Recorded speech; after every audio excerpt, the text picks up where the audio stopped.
The challenge that we all have today when we're building brands or working on brands is that the marketplace has never been so crowded. So ultimately, in 2016, you can't just build a product or provide a service and expect people to flock to you in droves and then endorse you on your behalf. It just doesn't work like that anymore. Emotion is a fundamental ingredient to the creation of loyalty. We often forget that behind every click, behind every call, is a human being, and they want to be treated thusly. Now, we've had the technology to create a sense of individuality for 20 years now, but all we seem to do with it is when I log in, it changes from log in to, hi Alex. That's not really what we're talking about. If you want to foster an emotional connection with a customer and invest in this relationship, you have to give them a sense of individuality. And it seems like a very daunting prospect that will require $1 million CRM system, when really it's the little things that keep me coming back.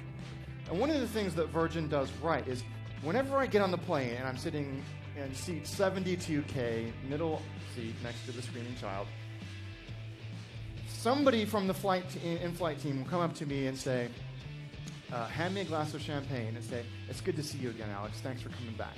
Alex. Not Mr. Hunter, not seat 72K, not frequent flyer 6949494.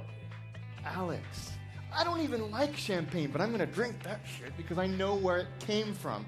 I know all the things that had to happen to make that transaction take place. And that's why I continue to fly with them every single time. Little tiny things like that. Don't over-optimize the transaction. Pull back and focus on investing in the relationship. What brand or product or service could you not live without? So mine is Diet Coke. There is absolutely nothing better to me in this entire world than a cool, crisp, no they're not paying me, refreshing can of Diet Coke. I know it's going to hit the spot. I know it's going to taste exactly the same no matter where I go in the world. I am 100% brand loyal to Diet Coke. So much so that if I go into a bar or a restaurant and I order a Diet Coke and the waiter or waitress says, would Diet Pepsi be okay? It's like they've spit on my grandmother. Oh no, God, Diet Pepsi, are you what? If I can have such a passionate, emotional, borderline sociopathic relationship with something as innocuous as brown water in a silver can, there is not a single industry, product, or service on this earth that is immune from that type of response to someone. That type of response is completely based on emotion. My loyalty to Diet Coke is absolutely not based on reason.